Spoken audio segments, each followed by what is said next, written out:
Selamat datang di GBI Bukit Sian. Sebelum beribadah, mari simak beberapa informasi berikut ini. Datanglah bersama keluarga dan orang terkasih. Rasakan lawatan kasih dan kuasa Tuhan dalam ibadah dan pertemuan-pertemuan di GBI Bukit Sian. Ibadah Raya Minggu pada setiap hari Minggu. Pukul 7 pagi di Main Hall GBI Bukit Sian.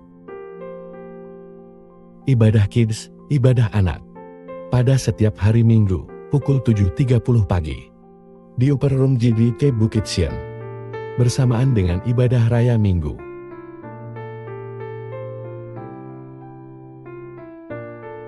Ibadah Youth, ibadah pemuda. Pada minggu kedua dan keempat setiap bulan.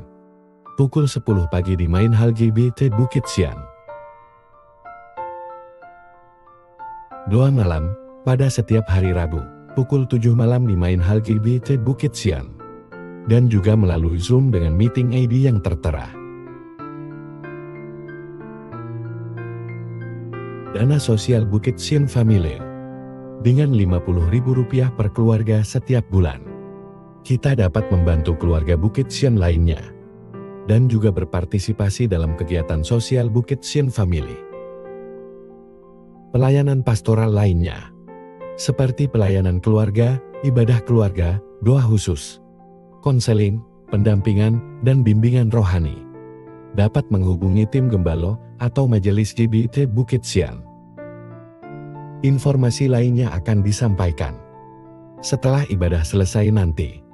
Selamat mengikuti ibadah sesaat lagi. Tuhan Yesus memberkati kita semua. Ya, puji nama Tuhan.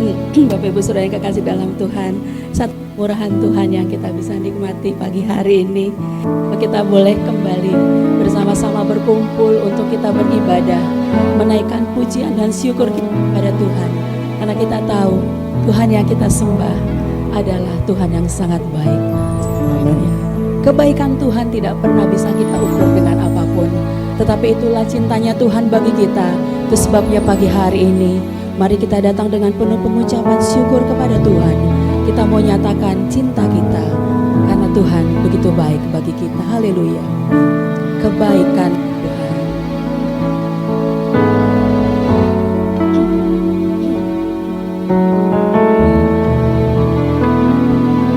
Cintakan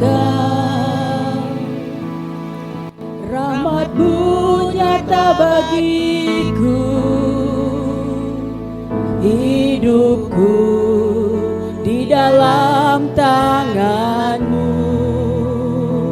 Sejak pagi ku terbangun sampai ku terbaring, ku nyanyi kebaikan-Mu Tuhan. Sepanjang hidupku Kau setia, sepanjang hidupku Kau setia. Haleluya. Sepanjang hidupku Kau sangat baik. Nafasku memuliakan-Mu, ku nyanyi kebaikan-Mu Tuhan. Suaramu tuntunku lewati api dalam gelap. Kau ada bagiku. Ku tahu sungguh Kau Bapakku dan sahabatku. Ku saksikan kebaikan-Mu Tuhan. Sepanjang hidupku Kau setia. Sepanjang hidupku Kau setia. Haleluya. Sepanjang hidupku Kau sangat baik. Nafasku memuliakan-Mu, ku nyanyi kebaikan-Mu Tuhan. Saya mengundang Bapak Ibu Saudara sama-sama bangkit berdiri. Haleluya, haleluya. kita mau katakan, ku cinta Kau Tuhan, rahmat-Mu nyata bagiku, dan hidup kami ada dalam genggaman tangan-Mu. Haleluya. Haleluya, haleluya. Ku cinta Kau, ku cinta Kau, rahmat-Mu nyata bagiku, hidupku di dalam tangan-Mu. Amin, haleluya. Sejak pagi ku terbangun sampai ku terbaring, ku nyanyi kebaikan-Mu Tuhan. Sepanjang hidupku Kau setia, haleluya. Sepanjang hidupku Kau setia, sepanjang hidupku Kau sangat baik, nafasku memuliakan-Mu, ku nyanyi kebaikan-Mu. Sepanjang hidupku Kau setia, haleluya, haleluya. Sepanjang hidupku Kau setia, sepanjang hidupku Kau sangat baik, nafasku memuliakan-Mu, ku nyanyi kebaikan-Mu Tuhan, berkati hidupku, haleluya. Kebaikan-Mu Tuhan, berkati hidupku. Kebaikan-Mu Tuhan, sertai langkahku. Aku berserah, datang menyembah, hidupku bagi-Mu. Kebaikan-Mu Tuhan, kebaikan-Mu, haleluya, kebaikan-Mu Tuhan, kebaikan-Mu Tuhan, berkati hidupku. Kebaikan-Mu Tuhan, sertai langkahku. Aku berserah, datang menyembah, hidupku bagi-Mu. Haleluya, sama-sama kita angkat tangan, kita katakan kebaikan-Mu, kebaikan-Mu Tuhan, haleluya. Kebaikan-Mu Tuhan, berkati hidup kami, haleluya, haleluya. Kebaikan-Mu Tuhan, sertai langkahku. Aku berserah, datang menyembah, hidupku bagi-Mu. Kebaikan-Mu Tuhan, berkati sepanjang hidupku Kau setia, haleluya. Sepanjang hidupku Kau setia, sepanjang hidupku Kau sangat baik, nafasku memuliakan-Mu, ku nyanyi kebaikan hidupku Kau setia, haleluya. Sepanjang hidupku Kau setia, sepanjang hidupku Kau sangat baik, nafasku memuliakan-Mu,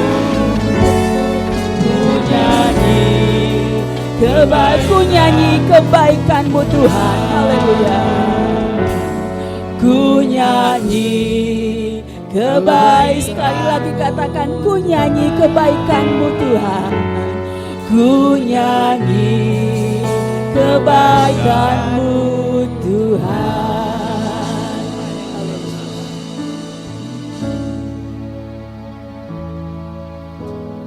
Pertolongan kami datang dari Tuhan yang telah menjadikan langit dan bumi. berkat-berkat melimpah dari Allah Bapa, Putra, dan Roh Kudus dicurahkan atas ibadah ini, memberkati setiap jemaat yang hadir, menolong jemaat yang dalam kesusahan, memberikan jalan keluar bagi setiap jemaat yang datang dengan beban, pergumulan hidup, datang dengan berbagai keluhan, biar Tuhan nyatakan kuasa dan pertolongan-Mu. Kami yakin Tuhan baik buat kami. Tuhan sayang pada kami. Dan melalui ibadah ini Tuhan memberi berkat, pertolongan, dan kasih sayang yang nyata. Terima kasih, kami mulai ibadah kami. Mohonkan berkat atasnya dalam satu nama, yaitu di dalam nama Tuhan Yesus Kristus Juru Selamat dan Penebus kami. Kami berdoa. Amin. Silakan duduk. Puji nama Tuhan, pagi hari kita mau menari bagi Tuhan, amin, haleluya. Kau satu penuh kasih, dua penuh hikmat, kita mau sama-sama naikkan pujian ini, haleluya.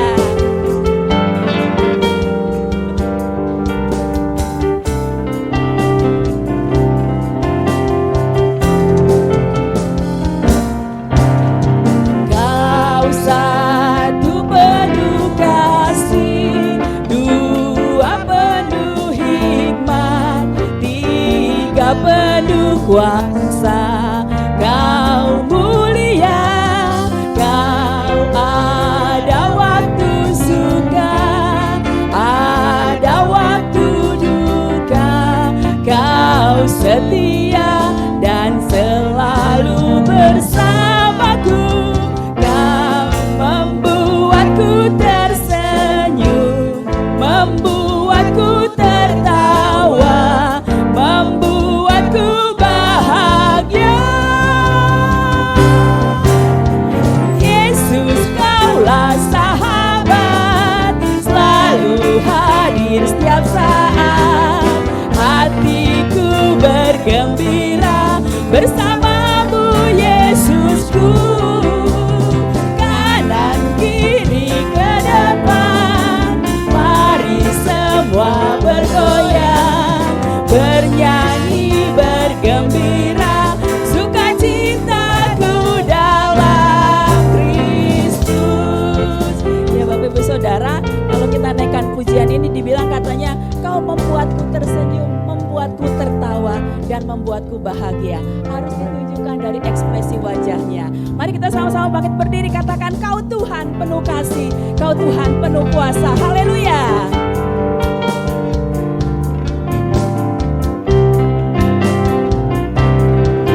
Amin, haleluya. Kau satu penuh kasih, dua penuh hikmat, tiga penuh kuasa. Kau mulia, kau ada waktu suka.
sudah mulai ada pemanasan. Ya, puji nama Tuhan. Tuhan kita itu sangat baik, Tuhan yang selalu membuat kita tersenyum. Saya nggak tahu keadaan Bapak Ibu Saudara hari ini dalam keadaan hati yang seperti apa, mood yang seperti apa, tapi percaya di dalam hadirat Tuhan, Tuhan akan membuat kita tersenyum dan bahagia. Haleluya. Mari kita berdoa. Bapa di dalam surga, terima kasih untuk kasih kemurahan-Mu dalam hidup kami. Kami bersyukur Tuhan untuk setiap berkat yang Tuhan percayakan kepada kami. Tuhan Yesus, banyak hal yang sudah Engkau berikan dalam hidup kami. Dan di pertengahan ibadah kami pada pagi hari ini, kami hendak belajar memberikan yang terbaik buat Tuhan. Karena Tuhan juga sudah memberikan yang terbaik dalam hidup kami. Tuhan Yesus memberkati setiap anak-anak-Mu yang memberikan persembahan pagi hari ini. Kiranya Tuhan Yesus kami boleh memberikan dengan hati yang penuh cinta dan dengan satu pemahaman bahwa yang Tuhan berikan dalam hidup kami adalah karena kepercayaan Tuhan yang besar bagi kami. Memberkati anak-anak-Mu yang akan melayani dalam persembahan. Kiranya Tuhan memberkati anak-anak muda ini sehingga mereka boleh bertumbuh menjadi anak-anak muda yang bagaikan Raja Wali, terus terbang tinggi. Tuhan pakai kehidupan mereka untuk lebih lagi di dalam Engkau. Terima kasih Tuhan, terima kasih. Kami siap memberikan persembahan kami pagi hari ini. Di dalam nama Tuhan Yesus Kristus kami berdoa dan bersyukur. Haleluya. Amin. Hitung berkat-Mu satu-satu.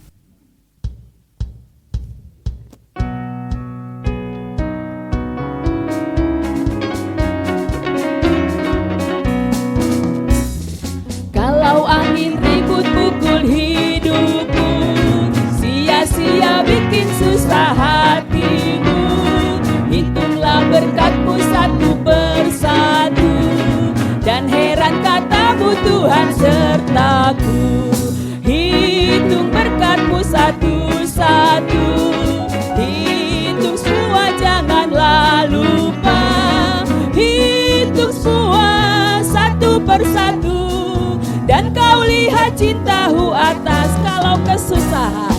Kalau kesusahan tindis padamu, kalau berat salib-Mu bawa padahu, hitunglah berkat-Mu pandang Tuhan-Mu, dan hati kelak nyanyi susah pun lalu. Hitung berkat-Mu satu-satu, hitung semua janganlah lupa, hitung semua satu persatu, dan kau lihat cinta-Hu. Haleluya. Kalau kau lihat kekayaan orang, ingatlah terlebih kaya Tuhan-Mu. Hitunglah berkat-Mu jangan pandang uang, harta dalam surga pengharapan-Mu. Hitung berkat-Mu satu-satu, hitung semua janganlah lupa, hitung semua satu persatu, dan kau lihat cinta-Hu. Hitung berkat-Mu, haleluya. Hitung berkat-Mu satu-satu, hitung semua janganlah lupa, hitung semua satu persatu, dan kau lihat cinta-Hu atas semua. Haleluya. Tuhan memberkati persembahan yang Bapak Ibu berikan dengan penuh cinta kepada Tuhan. Bapak Ibu Saudara yang kekasih dalam Tuhan, kita punya Bapa yang setia. Amin. Walaupun mungkin dalam dunia ini kita tidak bisa melihat contoh Bapa yang setia, mungkin ya, tidak sedikit juga ada ayah kita, papa kita, papi kita, Bapa kita itu menjadi contoh Bapa yang setia. Tetapi kita punya satu teladan Bapa yang setia, yaitu Yesus. Tuhan yang kita sembah, Dia Bapa yang setia, Dia Bapa yang mulia. Dan kita tahu sebagai figur ayah dalam hidup kita, Tuhan akan selalu menolong kita, Tuhan akan selalu menuntun kita. Ketika kita melewati jalan berbatu, Tuhan akan menggendong kita. Haleluya. Kita mau persiapkan hati kita untuk mendengarkan sabda Tuhan. Kita naik pujian ini. Bapa, Kau setia, Bapa, Kau mulia, tenang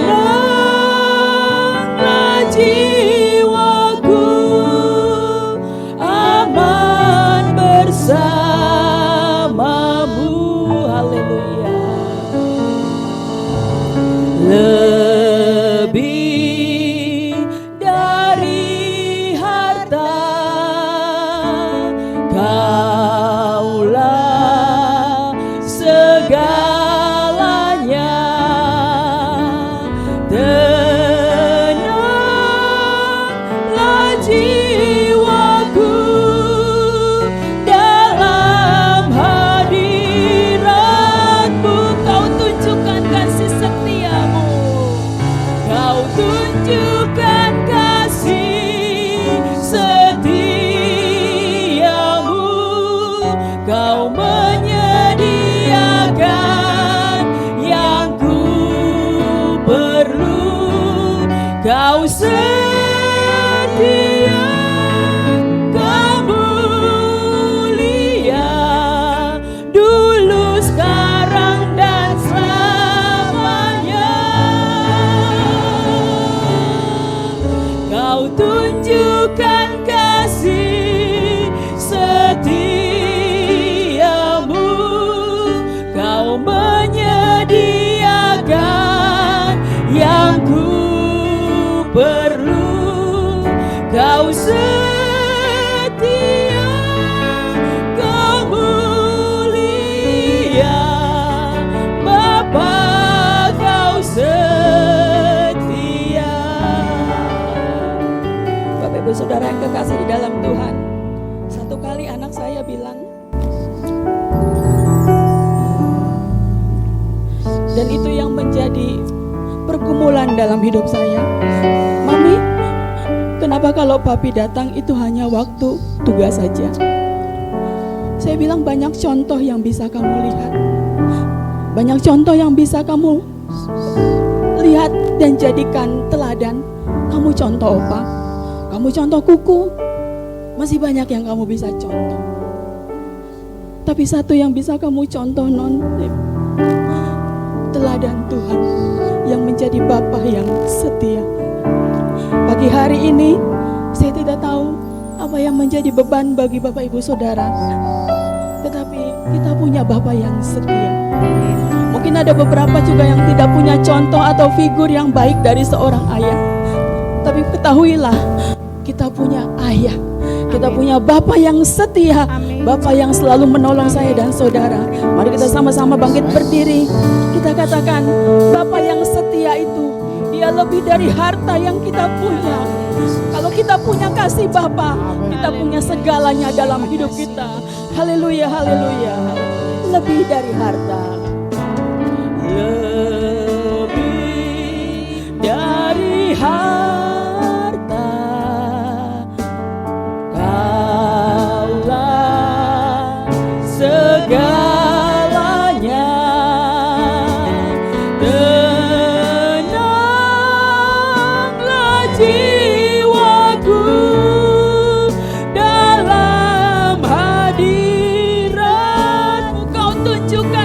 Setiamu Tuhan, Kau tunjukkan kasih setiamu. Kau menyediakan yang ku perlu. Kau setia, Kau mulia, dulu, sekarang, dan selamanya. Kau tunjukkan kasih setiamu Tuhan. Kau tunjukkan kasih setiamu. Kau menyediakan yang ku perlu.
Bapak Irfan akan berdoa untuk kebenaran firman Tuhan yang akan kita dengarkan.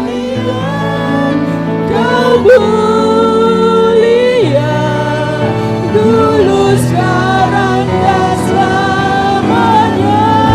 Kau tunjukkan kasih setiamu, kau tunjukkan kasih setiamu,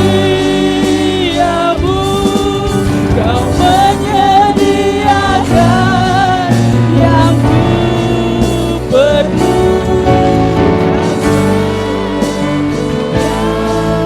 Kau mulia Bapa, kau setia, kau mulia, haleluya. Kau setia, kau mulia Bapa, kau setia, kau mulia Tuhan, haleluya. Kau setia, kau mulia Bapa, kau setia.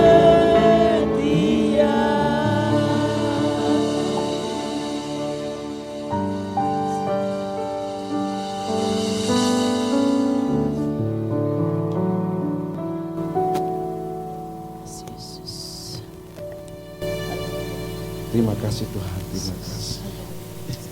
Haleluya, terima kasih. Haleluya, haleluya.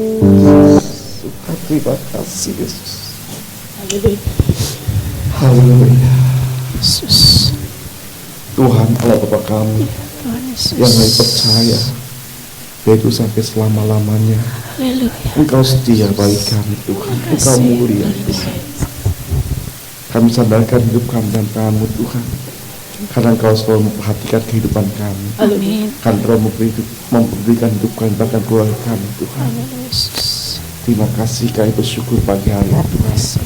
Engkau melawat kami semua Tuhan. Dan kami percaya Tuhan lawat luar biasa pada kami Tuhan. Amin. Haleluya Tuhan. Sehingga ketika kami selesai ibadah Tuhan, kami dapat sukacita besar. Amin. Haleluya. Amin. Sebab Engkau ada di tengah kami. Terima kasih. Membawa ke dalam pemakaman kami masing-masing. Terima kasih Yesus, terima kasih. Buat hadirat-Mu Tuhan. Haleluya Yesus. Terima kasih. Dan sebentar kami akan dengan firman Tuhan untuk menambah kekuatan kami dalam hidup di dalam dunia ini Tuhan. Engkau memberikan kekuatan melalui firman-Mu. Oleh karena Tuhan kami berdoa untuk hamba-Mu yang telah Kau persiapkan pada pagi hari ini. Urapi dengan urapan-Mu, berikan kuasa-Mu Tuhan, sehingga firman ke Tuhan menambah kekuatan iman kami Tuhan. Terima kasih Tuhan, terima kasih. Oleh karena Tuhan berfirman pada pagi hari ini untuk kami Tuhan. Inilah doa kami Tuhan. Kami serahkan hanya di dalam nama Tuhan Yesus Kristus. Kami berdoa dan bersyukur pada pagi hari ini. Haleluya. Amin. Amin. Puji nama Tuhan, silakan duduk dan selamat mendengarkan sabda Tuhan yang akan disampaikan oleh Bapak Pendeta Dr. Martin Stefanus MTH.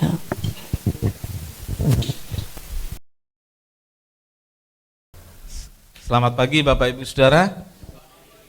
Apa kabarnya? Hari ini masih tentang mujizat yang pertama. Nah, kalau dari pertanyaan saya di minggu pertama, semua menjawab ini, saudaraku. Yohanes 2 ayat 1 sampai 11. Air menjadi anggur. Mari kita baca. Baik, saya mulai dari ayat 1. Yohanes 2 ayat 1 sampai 11. Pada hari ketiga ada perkawinan di Kana yang di Galilea dan ibu Yesus ada di situ.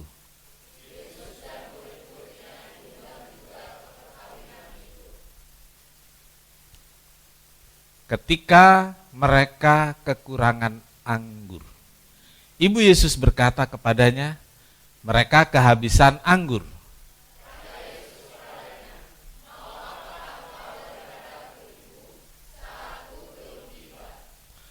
Tetapi ibu Yesus berkata kepada pelayan-pelayan, apa yang dikatakan kepadamu, buatlah itu.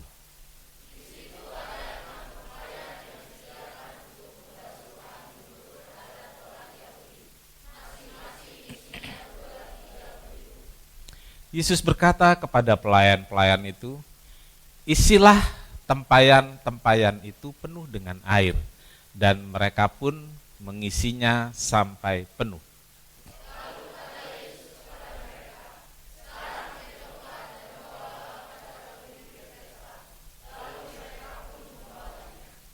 Setelah pemimpin pesta itu mengecap air yang telah menjadi anggur itu, dan dia tidak tahu dari mana datangnya, tetapi pelayan-pelayan yang mencedok air itu mengetahuinya, ia memanggil mempelai laki-laki.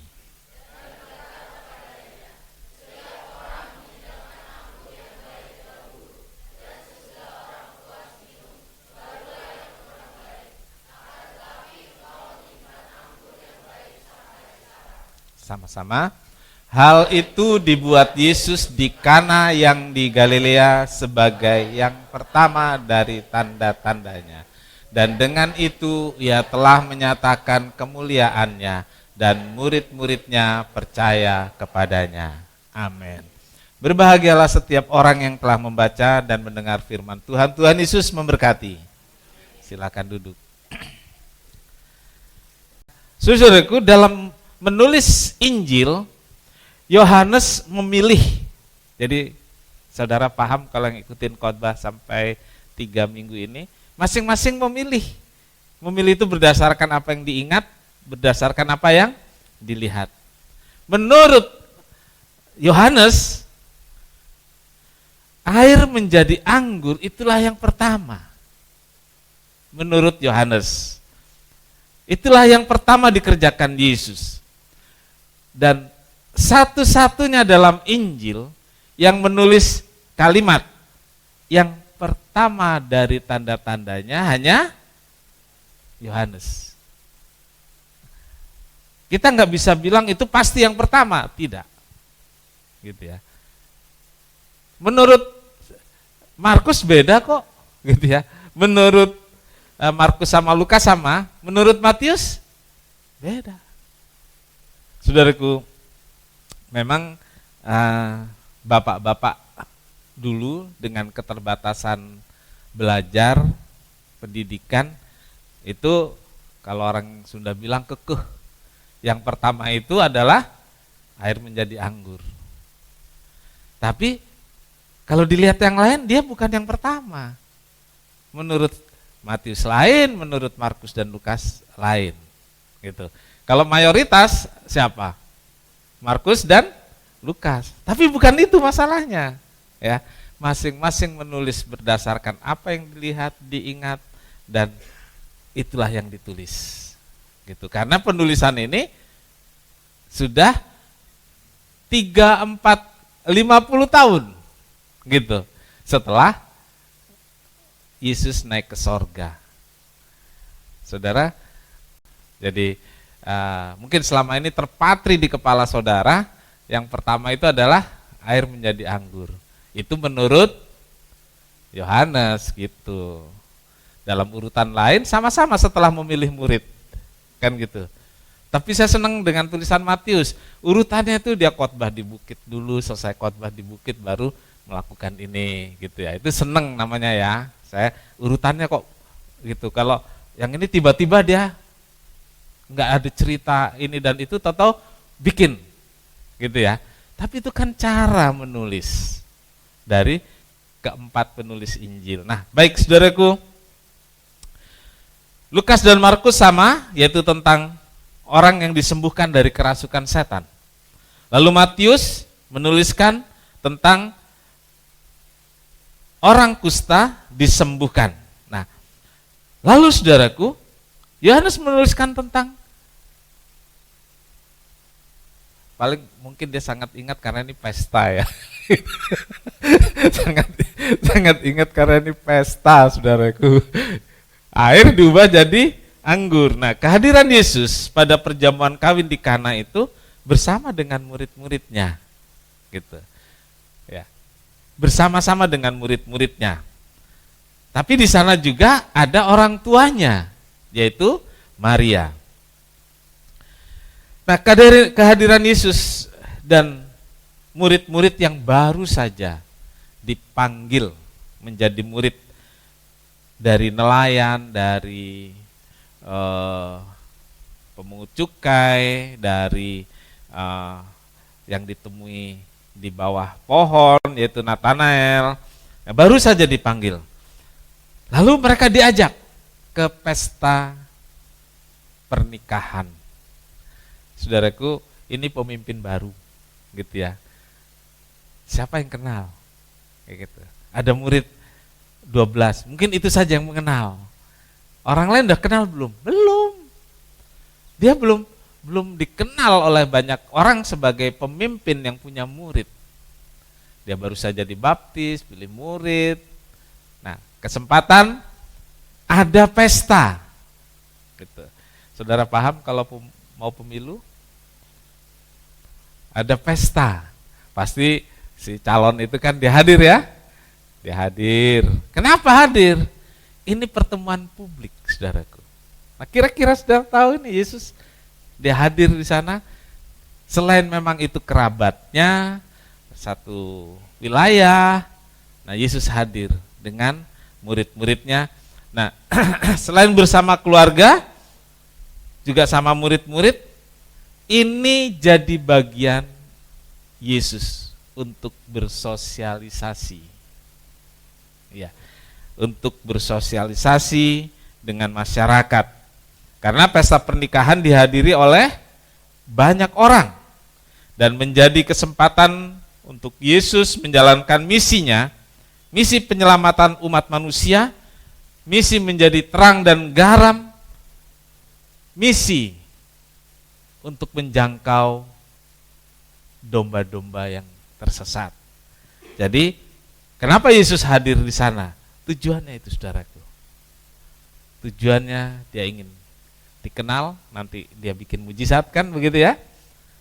Lalu dia memang mengajarkan pada kita semua umat percaya bahwa bersosialisasi itu perlu. Setelah jadi Kristen, jangan menutup diri.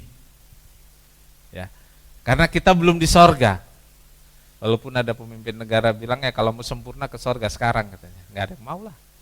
Gitu ya. Itu pemimpin negara di negara ini ada yang ngomong gitu, kalau saudara ikuti kan ada tuh ya. Ya kalau mau sempurna pergi aja ke sorga. Ada yang mau sekarang ke sorga? Kalau ditanya sekarang nggak mau, tapi siapa yang mau ke sorga? Sekarang? Ya kalau boleh sekarang ya udah, nggak bisa milih ya, nggak bisa milih. Nah saudaraku, kita akan lihat beberapa hal. Yang pertama tentang pesta pernikahan yang kekurangan anggur. Alkitab menuliskan ini ada dua kata-kata yang sedikit beda. Maria berkata kehabisan. Yohanes menuliskan mereka kekurangan anggur, kan gitu ya. Tapi waktu Yesus bilang ke Yesus, mereka kehabisan anggur. Kurang atau habis? Ya? Kurang atau habis? Saya tidak hadir di sana, saya nggak tahu persis. Mungkin masih ada sedikit-sedikit bagi tamu dan keluarga, ini habis nih. Kalau nggak cepat diatasin, masalah kan gitu ya. Oke. Saudara, pesta pernikahan di zaman itu berlangsung 1 minggu. Saya bayangkan saudaraku, pesta pernikahan sekarang yang hanya 2 jam itu repotnya gitu ya, repotnya. Ini 1 minggu gitu ya, bukan repot materialnya saja, tapi lebih repot apanya saudaraku? Apanya? Konsumsi gampang, uang. Ya. Itu sangat merepotkan. Nah, saudaraku, yang diundang pada masa itu bukan hanya keluarga dan kenalan, tapi orang satu kota. Makanya seminggu, saudaraku. Orang satu kota. Dan kalau tidak datang ke pesta itu, akan jadi catatan. Orang itu tidak menghargai. Jadi catatan itu. Orang tersebut tidak menghargai. Nah, saudaraku, lalu kenapa sih sampai habis, sampai kurang anggurnya? Mungkin saja, saudaraku, mungkin saja keluarga yang mengadakan pesta ini bukan orang kaya. Ya, bukan orang terpandang, bukan pemimpin atau pejabat. Sehingga persediaannya agak sedikit ya nggak cukup gitu. Mungkin dia sediakannya sudah segini aja lah, kan nanti yang datang juga nggak banyak gitu. Tapi ternyata yang datang banyak ya. Sehingga anggur yang diperhitungkan, dipersiapkan sebelumnya tidak cukup untuk 1 minggu. Hari ketiga sudah kurang, hari ketiga sudah habis. Nah, dalam kondisi inilah Bapak Ibu Saudara, Maria berkata kepada anaknya, ya, Maria berkata kepada anaknya, mereka kehabisan anggur, ya. Ayat 3 mengatakan mereka kehabisan anggur, ya. Catatannya adalah, perhatikan ini.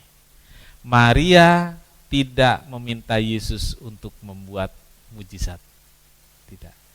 Yesus cuma ngomong, mereka kehabisan anggur.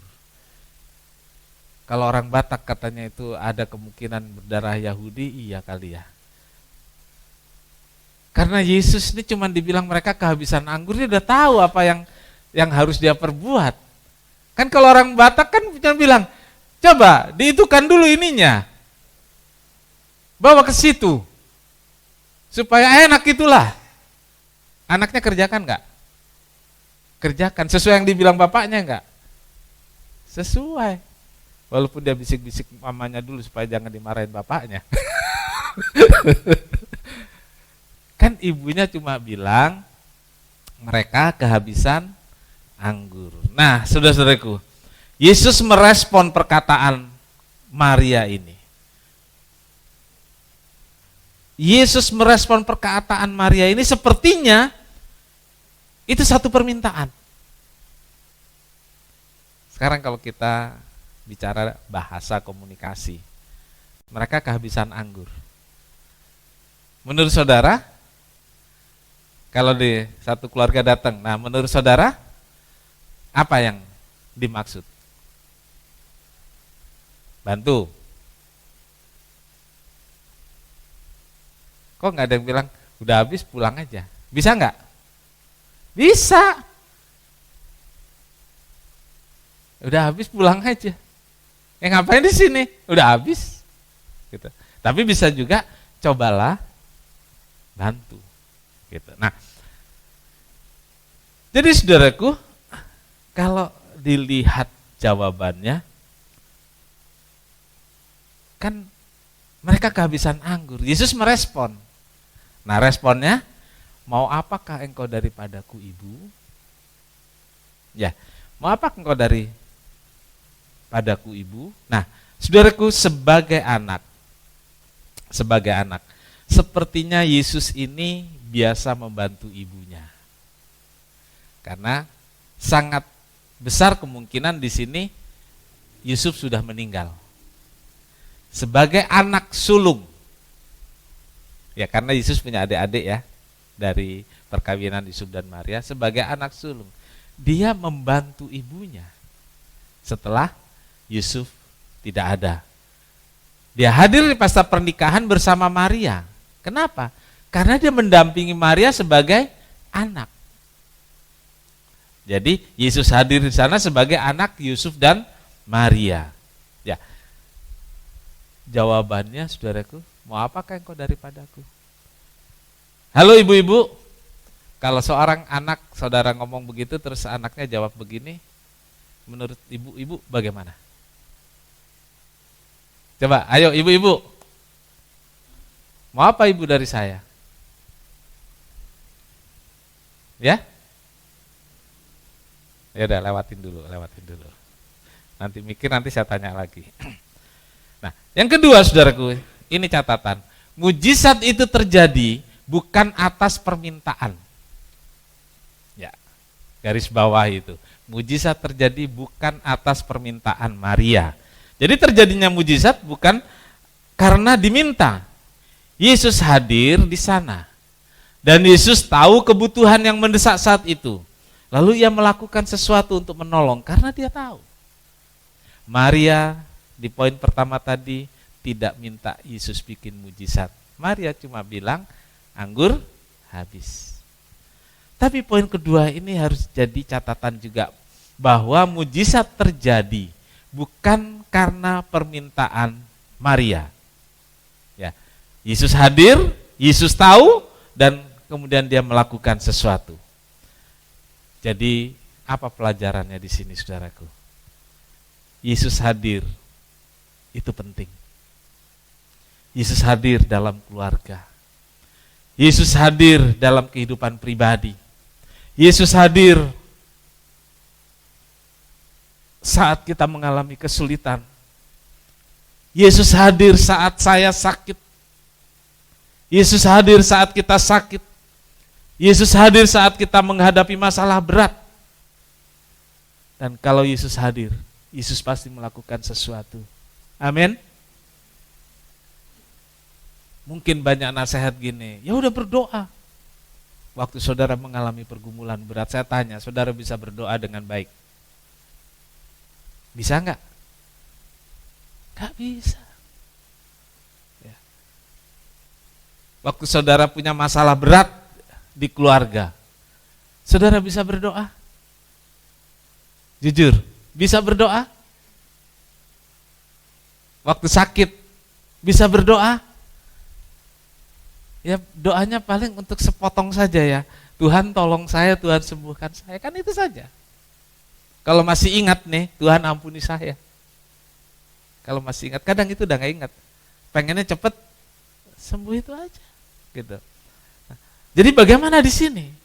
Saudaraku, kita harus menabung. Carilah Tuhan waktu engkau sehat. Ya. Carilah Tuhan. Carilah Tuhan waktu ada kesempatan. Karena satu kali kita nggak bisa tadi saya bilang berdoa dengan baik, menyampaikan seperti apa yang seharusnya kita sampaikan. Tapi di sana Tuhan hadir. Dan Tuhan hadir, Dia tahu apa yang jadi pergumulan kita, apa yang menjadi kebutuhan kita. Lalu di sanalah Dia bertindak untuk menolong saya dan saudara. Amin. Carilah Tuhan waktu ya dekat. Carilah. Waktu kita mencari Tuhan, Dia ada dekat, Dia hadir. Dan waktu kita membutuhkannya, saudaraku, kadang kita tidak bisa berkata ini dan itu. Tapi Tuhan yang tahu kebutuhan itu, Tuhan bertindak. Jadi saudaraku, Tuhan Yesus membuat mujizat bila diperlukan. Bahkan ketika kita tidak meminta pun, Tuhan lakukan itu. Ya. Yesus melakukan sesuatu untuk kesejahteraan kita, kenyamanan kita. Nah, yang ketiga, saudaraku, garis bawahi juga ini. Mujizat dilakukan bukan atas permintaan Maria. Jadi kalau mujizat itu adalah kedaulatan Tuhan. Tadi sudah dijelaskan bahwa terjadinya mujizat bukan atas permintaan, termasuk ini, saudaraku. Bukan atas permintaan Maria. Jadi bukan atas permintaan Maria Yesus melakukan mujizat. Bahkan jawaban Yesus sendiri, jawaban Yesus, mau apakah engkau daripadaku? Itu jawaban yang bagaimana menurut saudara? Jadi jawaban Yesus ini terkesan tidak sopan. Nah, di sini Yesus ingin menegaskan ada alasannya. Jadi jawaban yang tidak sopan sepertinya itu ada alasannya. Di sini Yesus menegaskan bahwa kalau ia melakukan sesuatu, mujizat, pertolongan, dan lain sebagainya, itu bukan sebagai anak Maria. Saudara paham? Bukan sebagai anak Maria. Kalau anak Maria dan Yusuf, itu kan sama seperti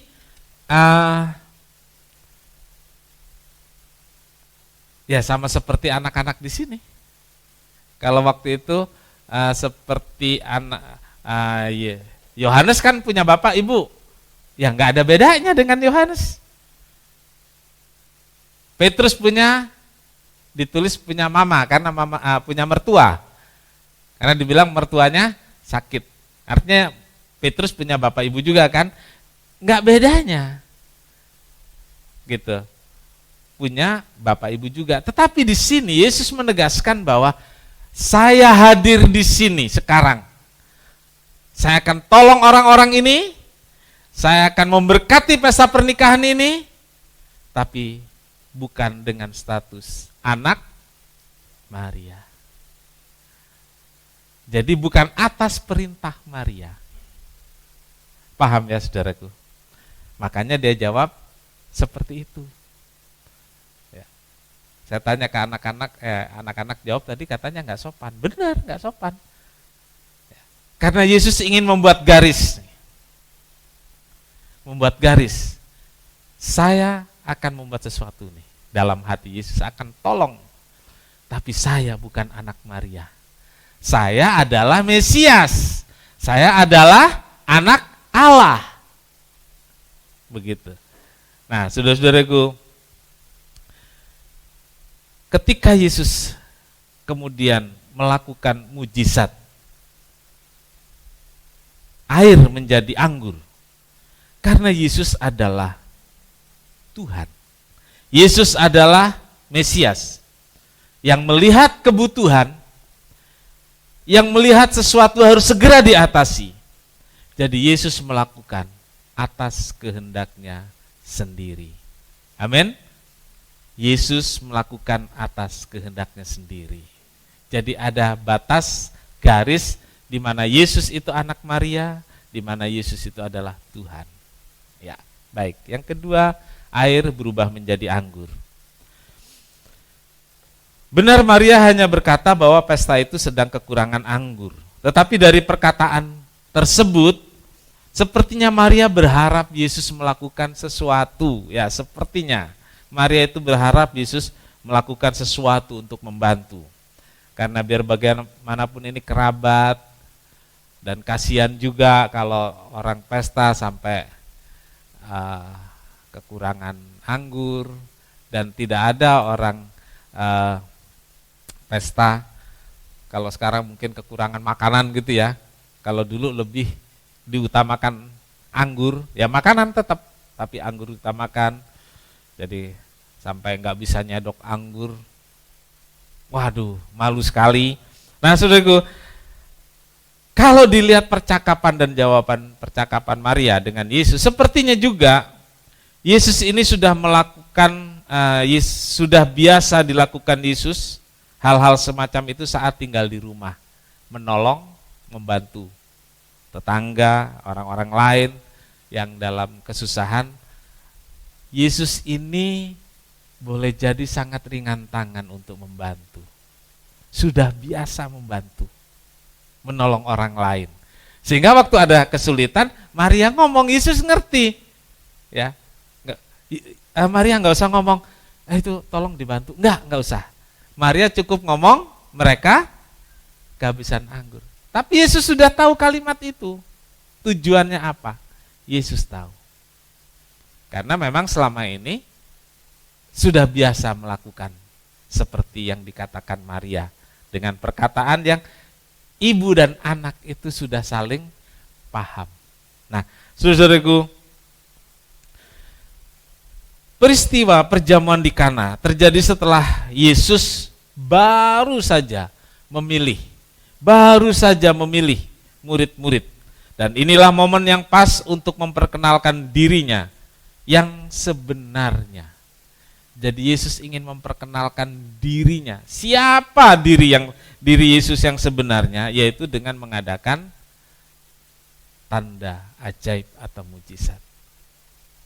Gitu. Dan tanda ajaib atau mujizat ini tentu dia pilih juga sesuatu yang belum pernah dilakukan orang lain. Gitu ya. Sesuatu yang belum pernah dilakukan orang-orang pada masa itu. Yaitu dia pilih air menjadi anggur. Nah, dia ingin memperkenalkan diri kepada publik bahwa dia bukan sekedar anak Maria dan Yusuf. Dia bukan sekedar orang Nazaret, tetapi dia adalah Mesias. Yesus Tuhan yang menjadi juru selamat dunia. Dia pilih waktu yang tepat, ya. Nah, waktu yang tepat biasa kita sebut waktu Tuhan. Nah, saudaraku, Yesus tahu waktu yang tepat untuk melakukan sesuatu, baik untuk dirinya sendiri maupun untuk menolong orang-orang lain. Yesus tahu waktu yang tepat untuk menolong kita semua. Amin.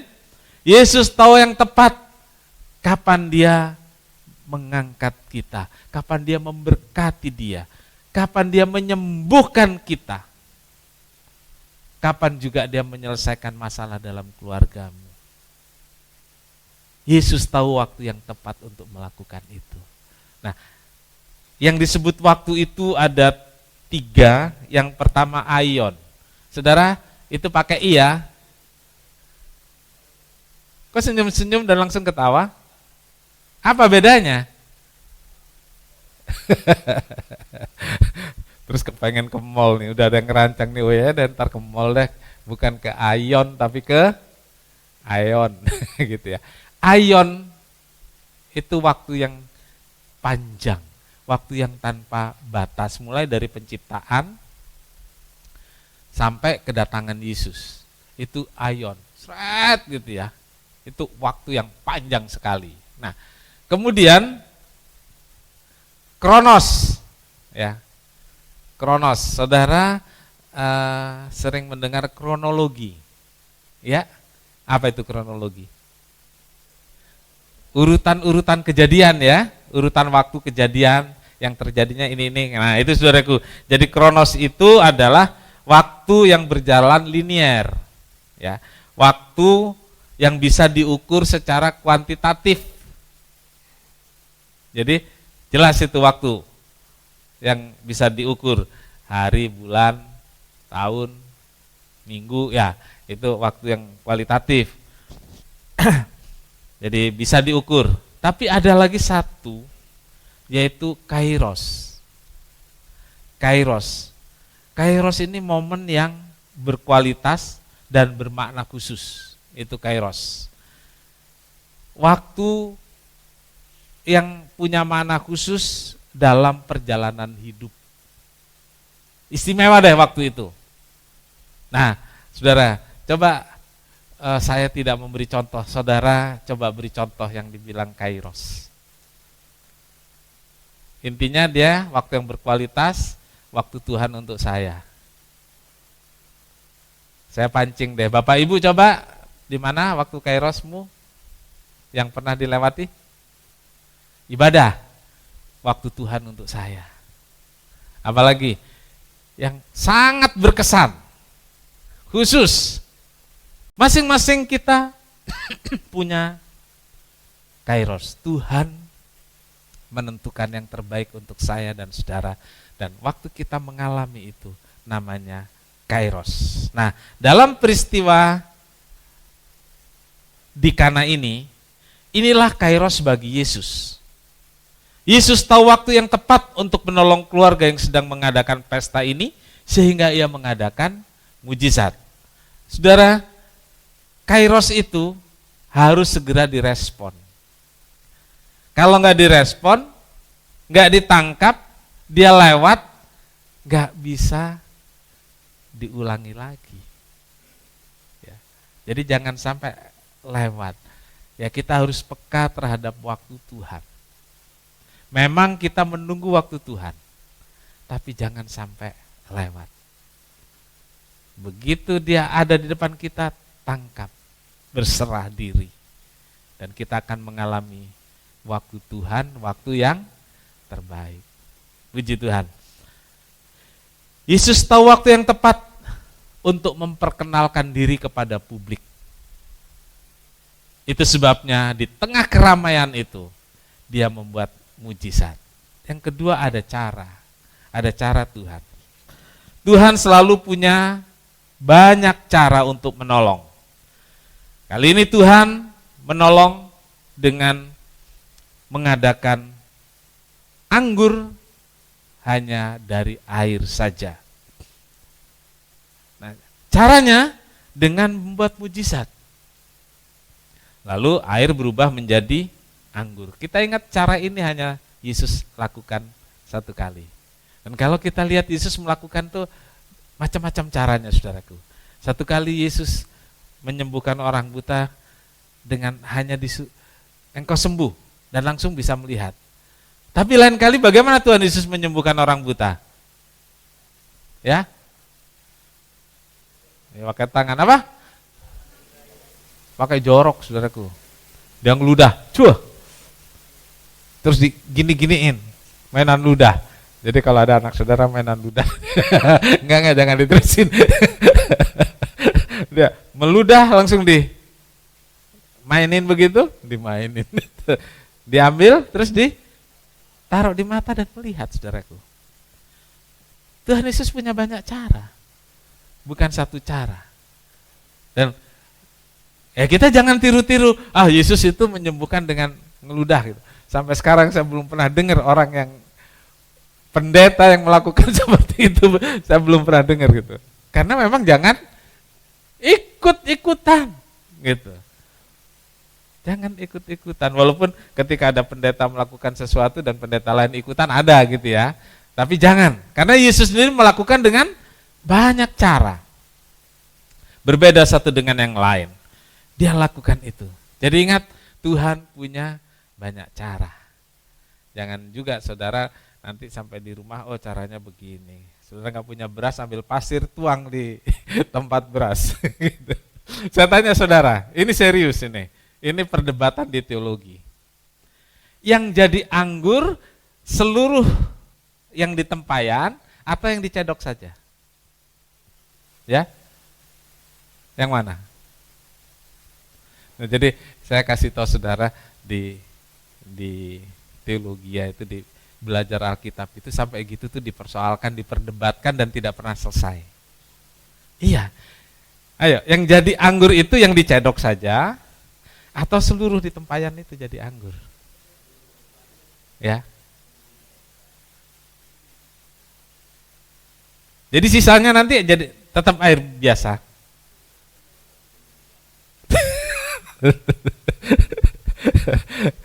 Ya, jadi sampai sekarang tetap ada dua kubu, saudaraku. Yang dicedok saja yang jadi anggur, yang di sana tetap air biasa. Ya, terserah saudara mau yakin yang mana. Yang penting pertolongan Tuhan terjadi. Iya, kan nggak ada saksinya sampai sekarang. Tapi saya kasih tahu saudara, kadang-kadang hal-hal seperti itu kan jadi rumit ya, jadi rumit. Jadi bisa jadi yang dicedok saja. Tapi bisa jadi semua itu jadi anggur. Waktu pesta selesai, anggurnya yang yang masih tersisa di tempayan-tempayan itu bukan air biasa lagi tapi anggur. Kalau saya punya keyakinan seperti itu. Ya kalau saya gitu ya. Tapi beda dengan Ibu di Sarfat. Ya, kosong terus, hanya waktu ngambil ada. Nah, beda lagi kan?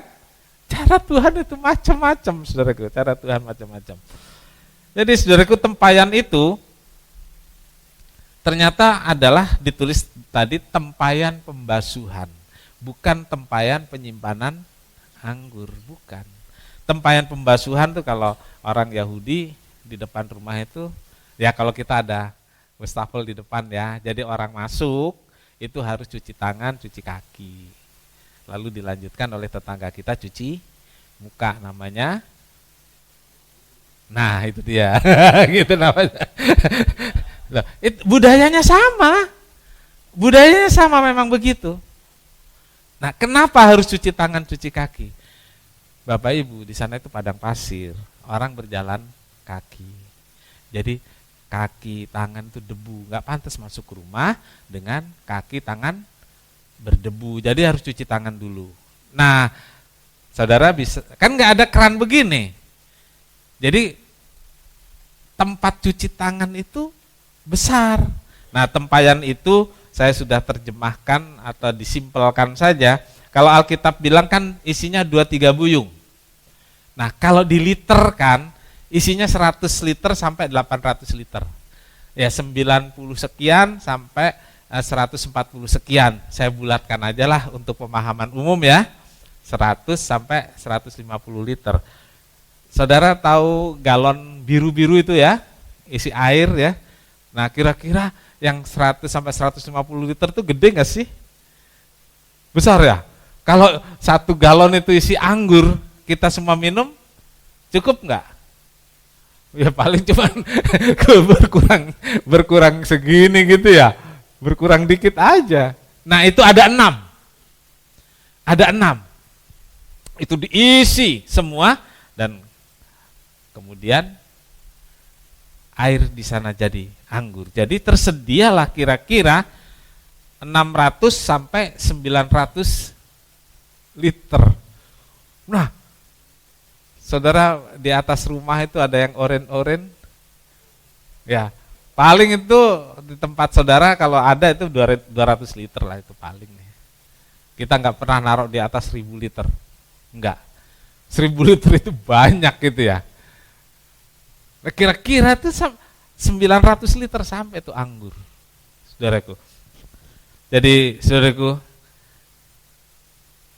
cukup untuk tamu-tamu, bahkan sangat mungkin sampai pesta selesai, bahkan masih lebih lagi. Kalau Tuhan sudah memberkati, pasti berlimpah. Amin. Jadi yang ada di sana, yang lebihnya yang ada di tempayan, itu anggur pasti. Karena Tuhan nggak hanya mencukupkan waktu pesta, memelihara waktu pesta, memelihara waktu senang, tidak. Tuhan memelihara seterusnya. Amin. Jadi pemahamannya seperti itu, saudaraku. Tuhan memelihara seterusnya, baik waktu senang maupun waktu susah. Masa waktu senang aja dipelihara selesai, ya jadi air lagi. Enggak. Saudara mau seperti itu? Saya tidak. Saya yakin kalau Tuhan pelihara kita waktu senang, Tuhan pelihara kita juga waktu susah. Walaupun waktu susah terus hitung berkat satu-satu untuk bikin hati senang, kan gitu ya. Gitu ya. Tapi Tuhan tetap pelihara kan? Tuhan pelihara dalam segala keadaan hidup kita. Puji nama Tuhan. Tujuan mujizat itu, tujuannya saudaraku.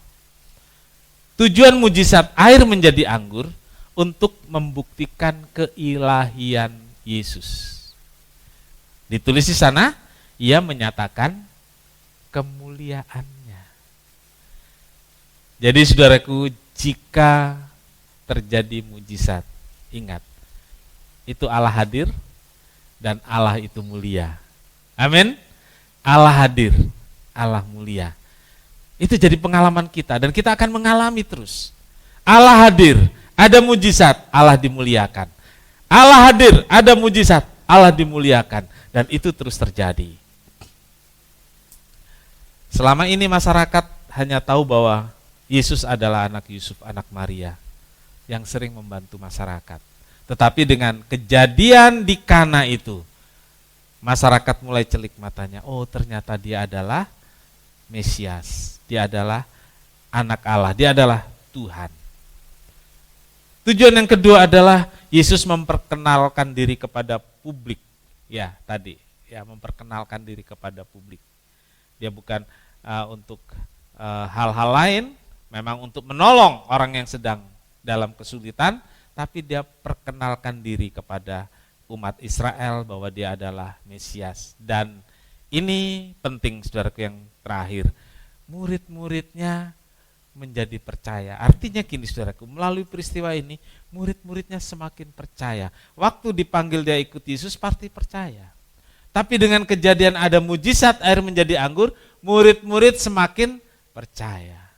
Kenapa saudara mengalami mujizat? Kenapa di gereja ini terjadi mujizat? Kenapa dalam pelayanan-pelayanan di gereja-gereja terjadi mujizat? Supaya saudara dan saya, supaya orang-orang Kristen itu semakin meningkat kepercayaannya kepada Tuhan. Supaya bertambah-tambah kepercayaannya kepada Tuhan. Memang tidak harus dengan mujizat baru bertambah kepercayaan, bertumbuh iman. Tidak harus dengan selalu mujizat.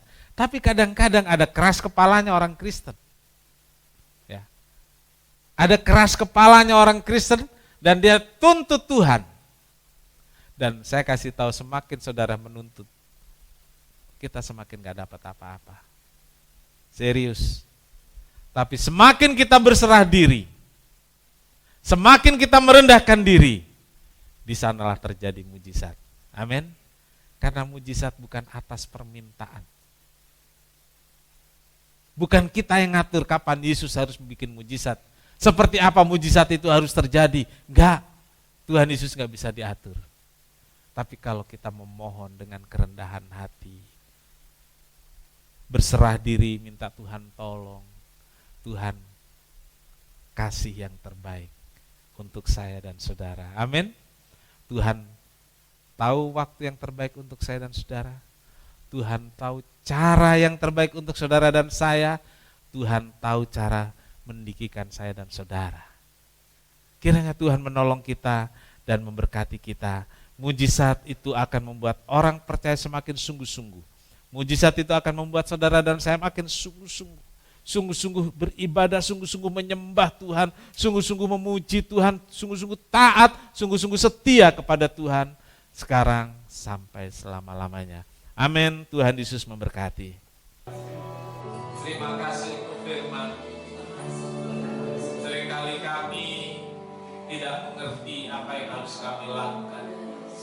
Tapi kami tahu Tuhan hadir bersama kami dalam segala keadaan kami, dalam pergumulan kami, bahkan dalam sakit kami dan ketidakberdayaan kami. Tuhan hadir. Dan ketika Tuhan hadir, Tuhan tahu apa yang kami perlu. Uluran tangan Tuhan pasti terjadi. Pertolongan pasti dinyatakan, mujizat pasti diberlakukan untuk kami, umat-Mu ya Tuhan. Tuhan Yesus, tolong kami saat kami membutuhkan Engkau. Kami tahu Tuhan, Engkau tidak berlama-lama, Engkau tidak menunda-nunda. Pada saat yang tepat, pasti Tuhan nyatakan pertolongan. Terima kasih Tuhan, terima kasih. Berkati seluruh jemaat, berkati ya Tuhan. Mereka membutuhkan kairos dalam hidup masing-masing. Nyatakan, beri kesabaran untuk menantikan waktu Tuhan ini menjadi waktu kami, waktu anak-anak, waktu Tuhan menjadi waktu kami ya Tuhan, sehingga kami bisa menangkap kairos itu dan kami mendapat berkat dan pertolongan dari Tuhan. Terima kasih. Berkati seluruh jemaat dan nyatakan penyertaan. Terima kasih Tuhan. Berkati jemaat Tuhan.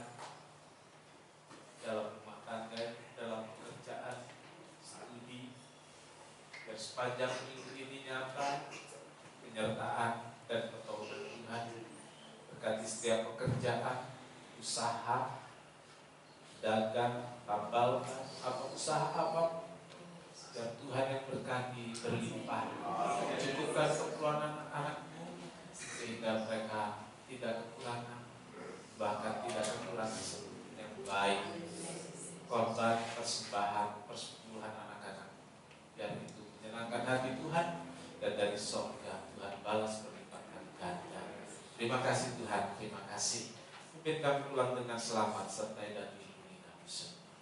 Tuhan memberkati kau dan melindungi engkau. Tuhan menyinari kau dengan wajah dan memberi kau kasih karunia. Tuhan menghadapkan wajahnya kepadamu dan memberi kau damai sejahtera. Saudara kekasih, terimalah berkat dan damai sejahtera dari Allah Bapa, kasih karunia dari Tuhan Yesus, persekutuan Roh Kudus serta kita semua sekarang, esok, bahkan sampai selamanya.